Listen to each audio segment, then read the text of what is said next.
기도와 찬양 감사드립니다. 하나님께서 우리의 기도와 찬양을 통해서 영광 받으신 줄 믿습니다. 1517년 10월 31일 그날은 종교개혁이 일어난 날입니다. 2024년 올해 독일의 비덴베르크 기온은 어느 정도였을까? 검색해보니 낮 최고 기온이 57도 정도 되었더라고요. 어제 솔즈베리 낮 기온이 한 59도, 약간 더 낮은 날씨. 507년 전 그날 날씨가 아마도 적잖이 쌀쌀했을 것 같습니다. 그날 마틴 루터, 비덴베르크 대학의 교수이자 또한 수도사였던 루터가 95개 조항 반박문을 그 도시의 교회 문에 내걸었습니다. 교황이 죄를 용서해 준다는 면죄부는 결코 성경적이지 않다는 것, 그리고 기독교 신앙은 명예와 영광을 추구하는 것이 아니라 오직 십자가만을 붙잡아야 한다는 것이 그 중심 내용이었습니다. 그렇게 우리 기독교 사상에 참 뜻깊은 종교개혁이 일어났고요. 그래서 오늘날 우리가 섬기는 교회가 개혁주의 교회, 개신교, 영어로는 Reformed Church. 그래서 우리 성도를, 개신교 교인을 영어로는 프로테스탄트라고 부릅니다. 종교개혁은 성경이 말씀하는 구원의 도리를 다시금 밝히 드러낸 위대한 사건입니다. 가장 유명한 종교개혁의 외침이 무엇입니까? 우리 오늘 함께 읽은 로마서의 핵심 주제, 오직 믿음으로. 그렇습니다. 성도 여러분, 구원은 오직 믿음으로 받습니다. 사람의 공적이나 업적으로는 누구도 구원에 이르지 못합니다. 교황이 발행하는 면죄부로는 결코 죄를 용서받지 못합니다. 오직 하나님께서 예수 그리스도의 십자가에서 이루신 속죄를 믿음으로써 우리는 죄의 용서를 받고 구원에 이릅니다. 마틴 루터는 이 진리를 외치면서 구약 성경 하박국 2장 4절의 말씀을 인용하면서 로마서 1장 17절에 이렇게 강조합니다. 우리 함께 로마서 1장 17절 말씀 한번 함께 읽어보겠습니다.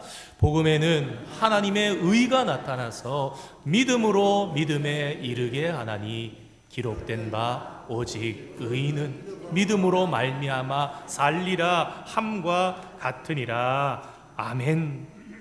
사랑하는 성도 여러분, 우리가 어떤 선행을 해서 구원받은 것이 아닙니다. 선행은 구원의 조건이 아니라 구원의 열매라는 사실을 우리는 항상 이해하고 살아가야 합니다. 우리가 선한 사람이 되어서 그것이 자격 조건으로 구원을 받은 것이 아니라 전적 무능, 전적 타락, 자격이 없는 사람이 전적인 하나님의 은혜로 베푸신 십자가의 사건을 믿음으로써 그때에 하나님이 인정해 주시는 것입니다. 네가 선한 사람이다. 무엇을 해서가 아니라 오직 믿음으로.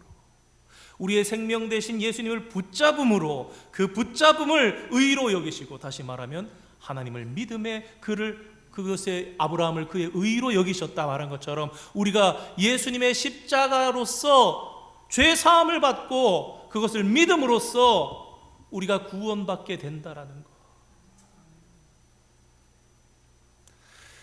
그리스도의 몸인 교회를 위해서 봉사하고 인간관계나 사회생활에서 선행을 베푸는 것은 구원의 전제 조건이 아닙니다. 공로가 아닙니다. 그것은 우리가 값없이 자격이 되지 않는데 구원해 주신 은혜에 감격해서 나오는 헌신입니다. 그래서 우리가 잊지 말아야 할 순서가 있습니다. 믿음, 구원, 그리고 선행입니다. 우리가 믿음에 의로 여겨 구원해 주시고, 자격이 없는데 구원해 주셨으니까 우리는 의문이 생기죠. 그럼 나는 어떻게 해야 하나? 우리의 착한 행실을 하나님께 올려드리는 겁니다. 주님의 자녀가 되었으니 선행이 조건이 아니라 감사의 결과, 은혜의 결과로 우리 삶 가운데 우리 장로님 기도하신 열매가 되어 나타나야 된다라는 것입니다. 이 순서가 바뀌면요, 신앙이 변질됩니다. 삶의 선행이 자기 공로가 되면요, 여러분 어떻게 되겠습니까? 그 사람은 교만에 빠집니다. 신앙의 정도에서 벗어나게 됩니다. 믿음, 구원, 선행, 별것 아닌 것 같지만 이 순서가 한 가지만이라도 뒤바뀌게 되면 주님께 올려드릴 구원을 내가 가로채게 되고요, 구원받은 감격이 우리 삶에서 사라지게 됩니다. 그러므로 사랑하는 성도 여러분, 이 구원의 도리가 우리의 신앙생활과 삶의 여정에서 늘 순서대로, 늘 순수하게 그렇게 우리 안에 작용되기를 주님의 이름으로 축원드립니다. 앞서서 로마서 1장 17절 말씀을 드렸습니다. 믿음으로 구원을 받는다. 로마서 전체에 흐르고 있는 주제지요. 사실 구조상 살펴보면 로마서는 참 잘 쓰여진 구원에 대한, 복음의 핵심에 대한 책인데요, 크게 두 덩어리로 나눠집니다. 1장에서 11장까지 우리는 어떻게 구원받았는가, 핵심은 믿음으로, 행함이 아닌 믿음. 12장에서 16장까지는 그러면 구원받은 우리는 어떻게 살아갈 것인가, 우리 12장 1절 2절 좋아하는, 그래서 이 세대를 본받는 것이 아니라, 그렇죠? 그런데 이 1장에서 11장까지가 잘 보면 1장에서 8장까지의 덩어리로 충분히 이 구원에 대한 사도 바울이 잘 설명했습니다. 9장에서 오늘 본문이 들어있는 10장 11장까지 이 세 장은요, 그 가운데서 한 가지 특별한 주제로 쓰여졌는데, 그러면 유대인은 어떻게 구원을 받는가, 그 문제에 대해서 사도 바울이 울며 기도하며 깨달은 바를 이야기하는데요, 그래서 믿음으로 구원받는다는 주제가 다시 한번 9장 10장 11장에 등장하게 됩니다. 우리 믿음, 구원, 선행에 대해서 이게 또 우리에게 도움을 주는 것 같아서 유대인을 예로 다시 한번 생각해 보겠습니다. 유대인은 다른 민족에 비해서 너무나 큰 은혜를 받았습니다. 하나님께서는 친히 그들에게 하나님의 자녀가 되는 축복을 주셨고요, 하나님의 약속의 말씀이 그들에게 있었고, 율법을 있었고, 예배를 주었고, 여러 가지 축복들을 허락해 주셨습니다. 그런데 안타깝게도 유대인들에게는 결정적인 문제가 있었습니다. 그것은 선택받은 민족이라 자부하는 선민 이스라엘에게 하나님의 의를 따르는 삶이 아니라 자기 의를 내세우는 삶으로 그들이 살아갔다라는 것입니다. 공로, 선행, 그 공로가 차면 구원에 이른다는 생각이 그들 속에 만연해 있었습니다. 앞서 말씀드린 것처럼 이것이 사람의 삶에서 얼마나 큰 문제를 일으키는지 모릅니다. 교회 생활에서 뿐만 아니라 사회 생활에서, 삶의 모든 영역에서 이러한 자기 의를 내세우는 삶은 마치 자각 증세를 잃어버린 채 깊어지는 아주 무서운 질병과 같은 것입니다.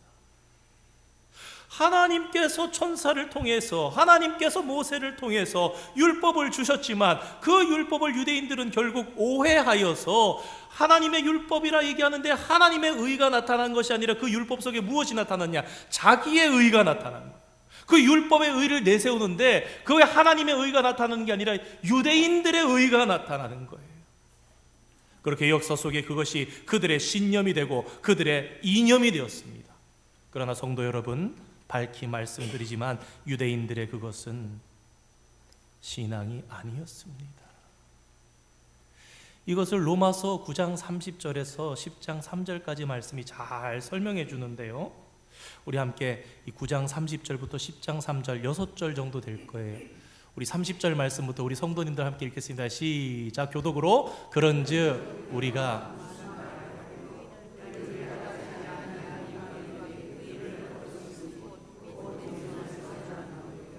의의 법을 따라간 이스라엘은 율법에 이르지 못하였으니 32절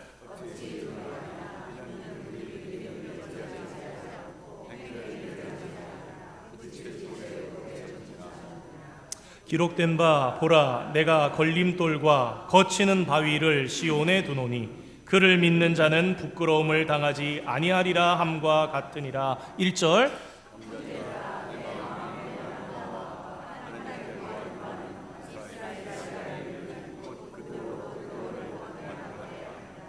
내가 증언하노니 그들이 하나님께 열심히 있으나 올바른 지식을 따른 것이 아니니라. 하나님의 의를 모르고 자기 의를 세우려고 힘써 하나님의 의에 복종하지 아니하였느니라. 아멘. 우리 이어지는 로마서 10장 16절 말씀도 다시 한번 읽어볼까요? 로마서 10장 16절 읽겠습니다. 시작. 그러나 그들이 다 복음을 순종하지 아니하였도다. 이사야가 이르되 주여 우리가 전한 것을 누가 믿었나이까 하였으니. 아멘. 하나님의 아들 예수 그리스도께서 이 땅에 오셨습니다. 사람이 되셔서 하나님의 의가 무엇인지 가르쳐 주시는데도 유대인들의 생각과 삶에는 이 하나님의 의를, 이 복음을 받아들일 공간이 없었습니다. 예수님을 거부한 사만이 네가 무엇을 말하느냐? 누구의 권세로 그러느냐? 왜? 하나님의 의보다 유대인들의 마음속에는 자기 의가 더 좋은 거니까. 안식일에 이 일을 행하느냐 아니하느냐 율법의 의, 자기의 의를 가지고 판단하는 거예요. 너 잘못된 거야. 예수님 보고 너 잘못된 거야. 하나님이신 예수님 보고 네가 잘못된 거야. 그게 아니라 이거야. 예수님이 아무리 말씀해 주셔도 그들의 마음속에 하나님의 의가 들어갈 자리가 없었습니다. 부딪힐 돌에 부딪혔느니라. 우리 몇 주 전에 다니엘 보고 왔죠. 신상이 놓여 있는데 뜨인 돌이 날아와서 그 신상이 박살이 나고 다 흩어집니다. 그 뜨인 돌이 무엇입니까? 메시아 예수 그리스도. 그 마지막 성극에 보면 그 주님이 그 빛으로 다시 나타나시잖아요. 부딪힐 돌에 부딪혔느니라. 주님께 부딪혀서 아니라고 부정하는 거 아니라고. 다 깨어지고 하나님이신 그분이 직접 오셔서 말씀하시는데도 그거 아니야. 그거 아니야. 사람의 공로와 업적으로 구원받는다는 율법의 의가 그들 안에 너무나 강고했던 것입니다. 그래서 사도 바울은 이 사실을 로마서에 지적하면서 올바른 구원의 길을 선포합니다. 예수님께서 십자가에서 피 흘려 돌아가심으로 인류의 죄가 해결된 것과 하나님께서 예수님을 죽음에서 살리신 것을 믿으면 구원에 이른다. 그러므로 오직 우리는 믿음으로 구원받는다. 이것이 예수 그리스도의 기쁜 소식. 그래서 기쁜 소식, 복음, 하나님의 복음이다. 그렇지요. 사도 바울은 오늘 로마서에서 믿음으로 받는 구원을 마음과 입을 통해서 설명합니다. 그러면서 우리에게 말합니다. 이 복음의 말씀은 멀리 있지 않습니다. 여러분의 마음에 있고 여러분의 입에 있습니다. 얼마 전에 이 지역 한인 어르신 중에 마지막 죽음을 앞두고 기도를 요청하신 분이 있어서 가서 이 말씀을 전하며 예수님을 시인하시라고. 어르신 예수님을 어르신의 구세주로 믿으십니까? 아멘 하시고 그분이 하나님의 품에 안기셨음을 유족들을 위로하면서 전국 환송 예배를 드릴 수 있었습니다. 사랑하는 성도 여러분, 우리가 말씀을 마음에 믿고 입으로 시인하면 구원받는다는 사실을 확신하는 여러분 되시기를 바랍니다. 우리 오늘 본문 8절에서 10절 말씀 다시 한번 읽어보겠습니다. 제가 8절, 여러분이 9절, 우리 10절 말씀 다 같이 읽겠습니다. 오늘 본문. 그러면 무엇을 말하느냐? 말씀이 내게 가까워 내 입에 있으며 내 마음에 있다 하였으니 곧 우리가 전파하는 믿음의 말씀이라. 9절.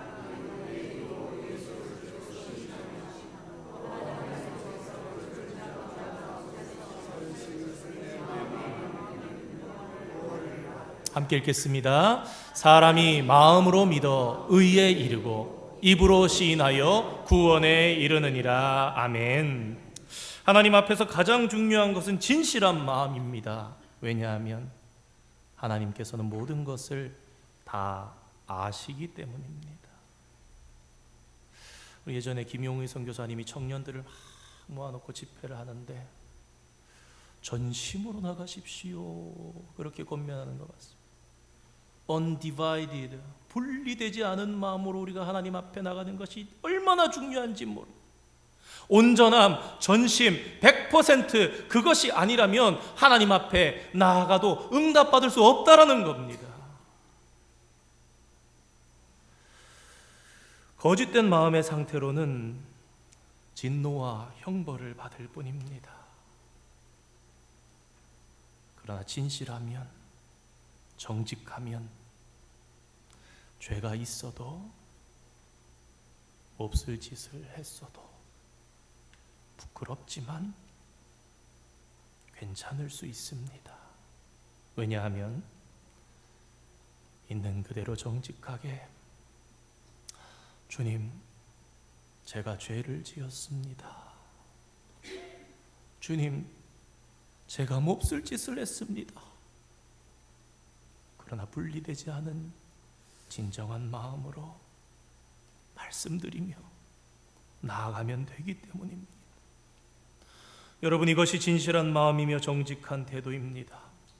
거짓으로 꾸미지 말고 있는 그대로 주님께 나아가는 사람마다 주님은 사랑으로 우리의 문제를 풀어주십니다. 이런 입장에서 한번 여러분 2000년 전 예수님의 마음을 한번 생각해 보시고 유대인들의 예배가 하나님 앞에 어떠했는지 한번 생각해 보시기 바랍니다. 하나님 앞에 그들이 전심이었습니까? 하나님만이 구원의 길이라고 믿었습니까? 그들은 일주일에 2번씩 금식하는 것을 자랑하며 나는 저 세리와 창기 같지 않음을 다행이라 여기면서 자기의 의를 하나님 앞에 드러냈습니다. 하나님이 그것을 모르십니까? 한 번은 헌금함 앞에서 많은 사람들이 헌금 드리는 것을 유심히 하나님이신 예수님께서 보십니다. 많은 사람들이 헌금을 드리고 간 뒤에 얼마 후에 한 여인이, 과부가 정말 적은 돈으로 드렸을 때에 이 사람은 오늘 그 어떤 사람보다 많은 것을 헌금하였다라고 하나님 앞에 드렸다고 말했습니다. 그런 하나님 앞에 수많은 사람들이 와서 드렸던 그 헌금들이 받아들여졌겠습니까? 그 나뉘어진 마음으로 기도했던 마음들이 받아들여졌겠습니까? 시장에서 손을 하늘을 향하여 들면서 큰 소리쳐서 외치면서 자기는 금식을 이만큼 했습니다. 자기는 헌금을 이만큼 했습니다. 나를 저 사람들과 같지 않게 하신 것을 감사합니다 라고 했을 때 그 기도가 과연 하늘로 올려드려졌겠습니까?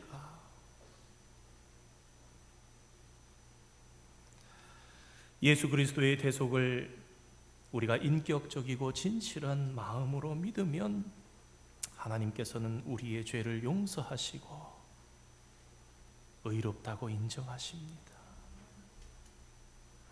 그런데 이러한 마음의 믿음 다음에 우리에게 꼭 필요한 것이 있는데요, 그것은 입술의 고백입니다.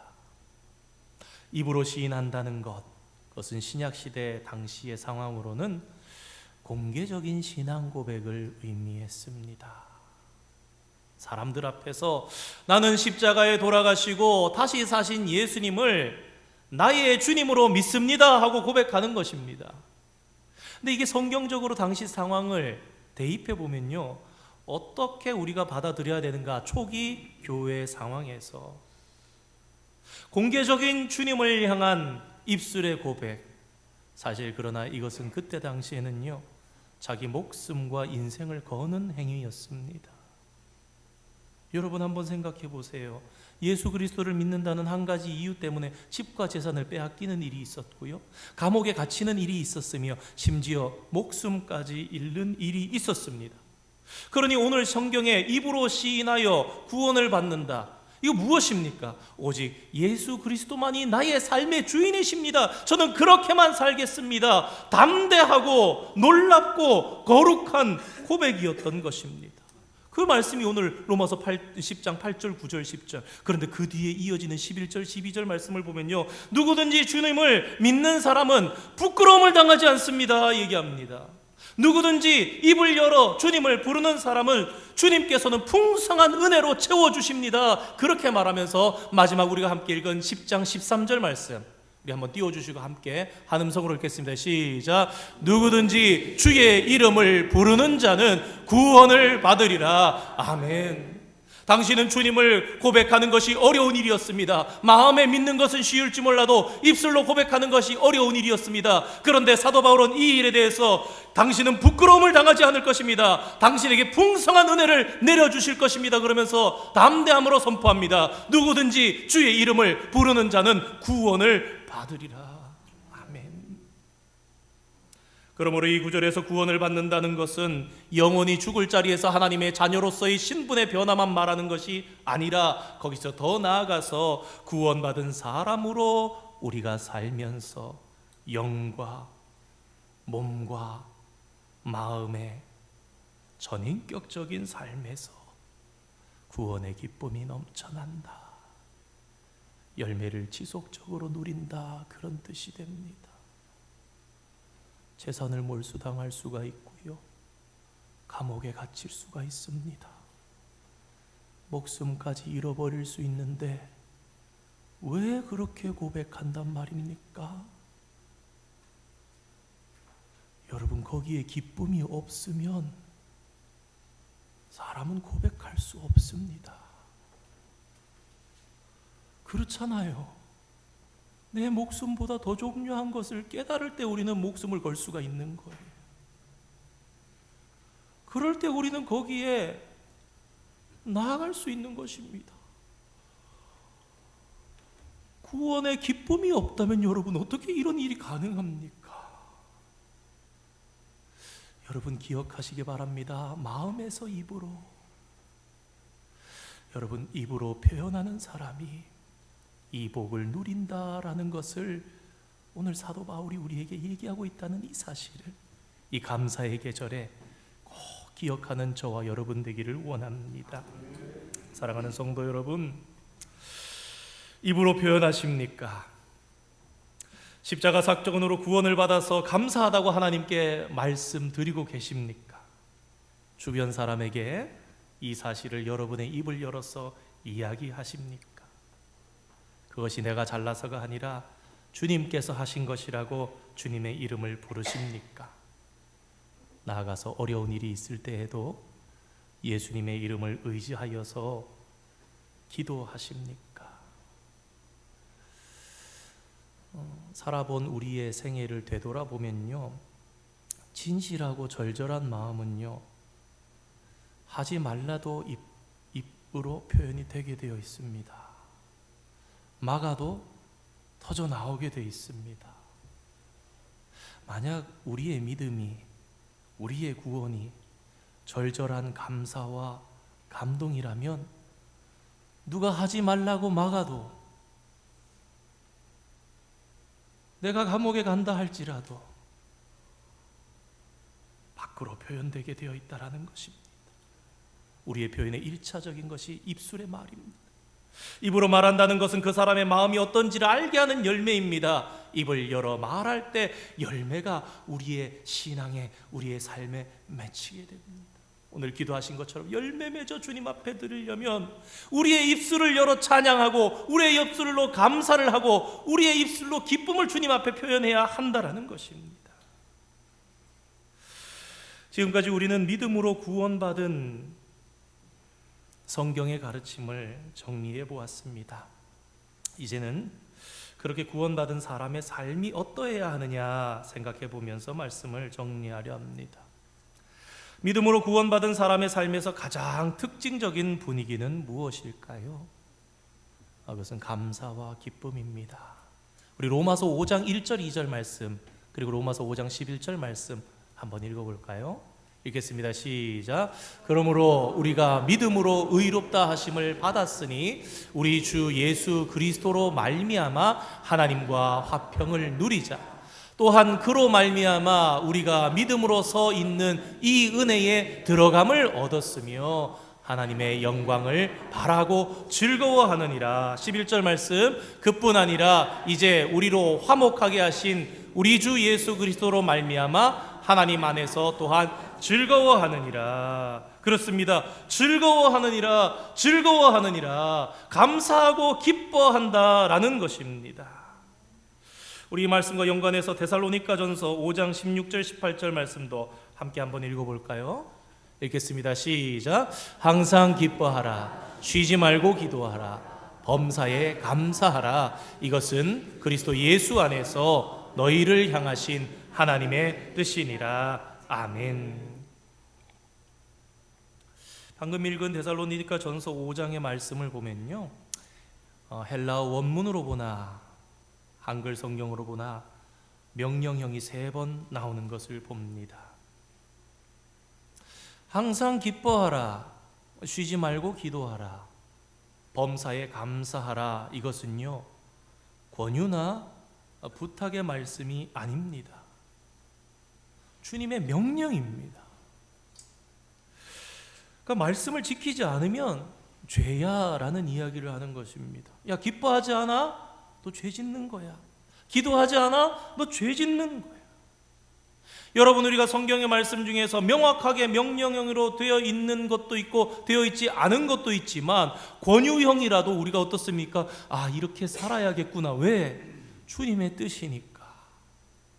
그런데 더더군다나 그 성경 가운데 하나님의 진리의 말씀 가운데 이렇게나 명확하게 항상 기뻐하라, 쉬지 말고 기도하라, 범사에 감사하라라고 되어 있는 내용은 덧붙일 내용이 없습니다. 기뻐하지 않고 기도하지 않고 감사하지 않으면 너는 죄인이야. 너는 죄인이야. 여러분의 삶은 요즘 어떠십니까? 주 안에서 늘 기쁨이 넉넉하신 편이십니까? 경제적으로 넉넉한 거 묻는 거 아닙니다. 별개입니다. 주님을 신뢰하고 쉬지 않고 기뻐하십니까? 기쁜 일뿐 아니라 어려운 일에도 감사하며 계십니까? 그리스도인들 중에도요, 교회를 다니지만, 매주 다니지만 그 사람이 어떠한 신앙과 어떠한 삶의 본성을 가지고 살아가느냐는 다른 문제입니다. 교회에 다니느냐 안 다니느냐의 문제가 아니라, 여러분 한번 잘 생각해 보시기 바랍니다. 저와 여러분 모두 우리 안에 도전이 되고 돌아봐야 할, 죄의 본성에 찌든 사람은요, 그 사람이 교회에 열심히 다니냐 안 다니냐를 떠나서 죄의 본성에 찌든 사람은 감사보다는 불평과 원망이 더 익숙한 사람이 있습니다. 간혹 보면 정말 이것이 잘 안 되는 분들이 계세요.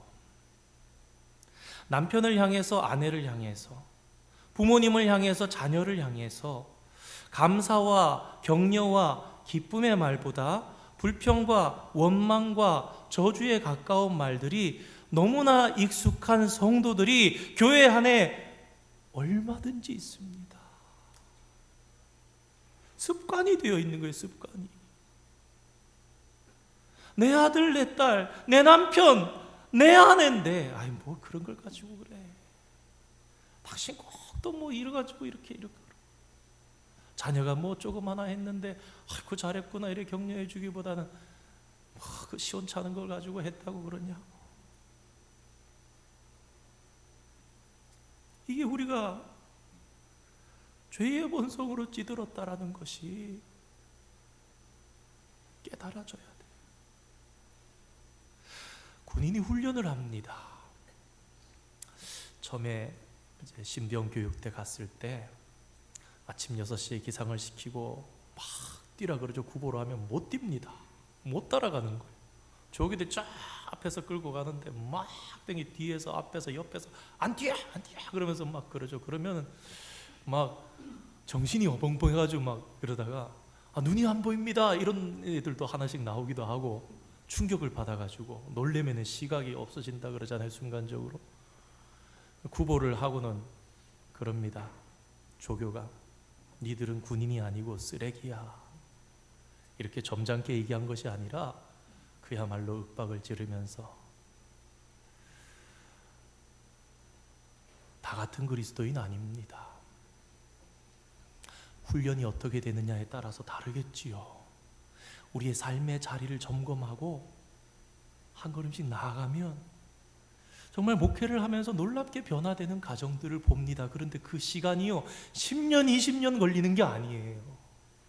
불과 6개월, 1년, 2년 사이에 그 가정이 변하고 남편이 변하고 아내가 변하고 그 상황 속에 감사와 기쁨과 축복이 훈련되고 연습하고 내 언어가 바뀌고 내 심성이 바뀌면서 자녀들이 금방 달라지고 자신감이 회복되고 그들이 잘 되어 나가고 그 가정이 열려나가고 그 가정의 기쁨이 회복되어 나가는 것을 실제로 적잖게 보게 됩니다. 그러니 우리가 어떻게 해야 되겠습니까? 주님의 이 명령에, 주님의 이 말씀에 순종하면서 안 되는 감사라면 안 되는 감사를 되게 해나가야 되는 거예요. 하루에 10번이면 9번 불평하고 1번 감사했으면 그 다음에 2번 감사하고 3번 감사하는 삶으로 감사가 우리의 삶의 습관으로 자리 잡게 되면요, 여러분 그것이 우리의 인격이 되어버립니다. 그것이 우리의 일상이 되어집니다. 예전에 유명했던 그 책이 하나 있죠. 예수님의 거룩한 습관. 왜 그런 책이 크리스찬 책으로 추천이 되어서 읽어집니까? 우리가 그 습관에 젖어들도록 도전을 주는 거예요. 우리도 주님의 거룩한 습관을 닮아가자, 살아가자, 훈련하자, 지속적으로 그렇게 살아가니 되더라는 얘기를 하는 것입니다. 사랑하는 성도 여러분, 저와 여러분이 오늘 자신에게 스스로 직선적으로 정직하게 물어봤으면 좋겠습니다. 난 정말 구원받은 하나님의 자녀인가? 그렇다면 내 삶에 마땅하고 자연스러운 것이 감사인가? 혹 불평은 아닌가? 나는 요즘 감사하면서 사는가? 저도 스스로 말씀을 준비하면서 되돌아봤습니다. 정말 우리 그리스도인들이 안 해서 못한다라는 생각이 많이 들었어요. 관심이 많이 없어서 못한다라는 생각이 들었습니다. 사랑하는 성도 여러분, 나의 삶에 감사가 넘치게 하는 좋은 방법이 있습니다. 미리 어려울 거라고 짐작하지 마시고 걱정하지 마시기 바랍니다. 단순하고 쉽습니다. 그것은 무엇이냐? 마음으로, 입으로, 오늘 그랬죠. 어떤 방법으로든 감사를 표현하는 것입니다. 입으로도 말로도 괜찮고 글로도 괜찮고 어떤 방법을 써도 괜찮다는 것입니다. 여러분, 감사한 일이 있어서 우리가 감사합니까? 아니면은 우리가 감사를 표현하기 때문에 감사한 일이 생기게 됩니까? 잘 생각해 보시면은 헷갈릴 수도 있습니다. 근데 사실은 둘 다 맞다고 합니다. 감사한 일이 있으면 당연히 감사해야 되겠지요. 여러분, 사람이라면 이게 당연한 일입니다. 그래서 유치원에서 가르칩니다. 감사한 일이 있으면 감사해야 돼. 이건 유치원에서 가르치는 거예요. 그 유치원 선생님이 크리스찬이라서 그렇게 가르치는 거 아닙니다. 사람이라면 그렇게 살아야 된다고 가르치는 것입니다. 그러면 그리스도인 된 저와 여러분은 어떻겠습니까? 더 감사한 일이 있으면 감사하면서 살아야 되는 거예요. 그런데 감사를 표현하면, 감사한 일이 없어도 감사를 표현하면 감사한 일이 생긴다는 것이 성경이 말하고 우리의 신앙 선배들이 우리에게 알려주는 놀라운 비밀입니다. 오늘 방금 읽은 데살로니가전서 범사에 감사하라, 항상 감사하라 그러죠. 그러면 어떻게 됩니까? 이 항상은 불평할 때도 감사하라는 거예요. 짜증이 나는 일이 있을 때도 감사하라는 거예요. 고통스럽고 힘든 일이 있어도 감사하라는 것입니다. 마치 훈련병이 고된 훈련을 하면 할수록 전쟁의 심각한 상황 속에서도 소망을 잃지 않는 거예요. 왜? 이 정도 어려움은 내가 훈련하면서도 해봤어. 훈련소에서 정말 답답한 일이 있었습니다. 안 쓰러지더라고요. 푸시업을 하고 유격 훈련을 하고 이쯤 하면은 내가 쓰러져야 될 것 같은데, 기력이 안 돼서 쓰러져야 될 것 같은데 안 쓰러지더라고요. 나중에 알았습니다. 이 정도 해서 내 몸이 쓰러지지 않는구나. 이 정도 몇 시간 구르고 뭐 PT 제조하고 뭐 이렇게 다른 걸 해도 내가 괜찮구나. 가스실에서 가스를 좀 마셔도 이 정도 가스로 눈에서 코에서 입에서 물이 다 나와도 죽지 않는구나라는 걸 알게 됩니다. 감사도 저는 마찬가지라는 생각을 해봤어요. 불평나고 짜증나고 화나고 속상하고 고통스럽고 힘든 일 있을 때도 감사를 하면요, 그렇게 우리가 감사와 기도를 올려드리다 보면은 그 힘든 상황 속에서도 진짜 감사하는 마음이 생긴다라는 거예요. 성경이 우리에게 증언하고 신앙의 선배들이 삶을 통해서 우리에게, 그래서 감옥에서도 찬양하고 무화과 나무의 모든 소출이 밭에 아무것도 없어도 감사하고, 그러면 어떻게 되느냐? 그 힘든 일들이요 넉넉히 이겨지는 나의 삶을 경험하게 되고 주님께서 문제를 해결하심을 고백하게 될 수 있는 것입니다.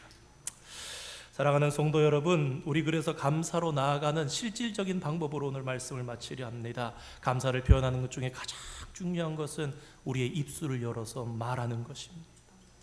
내가 소리를 내서 입술로 말하게 되면요, 감사합니다 하면 내 목소리를 내 귀가 듣습니다. 내 귀에 들리면요, 이 뇌로 이렇게 가는 거예요. 전달이 됩니다. 그러면서 그 전달되는 이 과정을 통해서 감사합니다 하면 내 인격과 내 감성이 영향을 받는 거예요.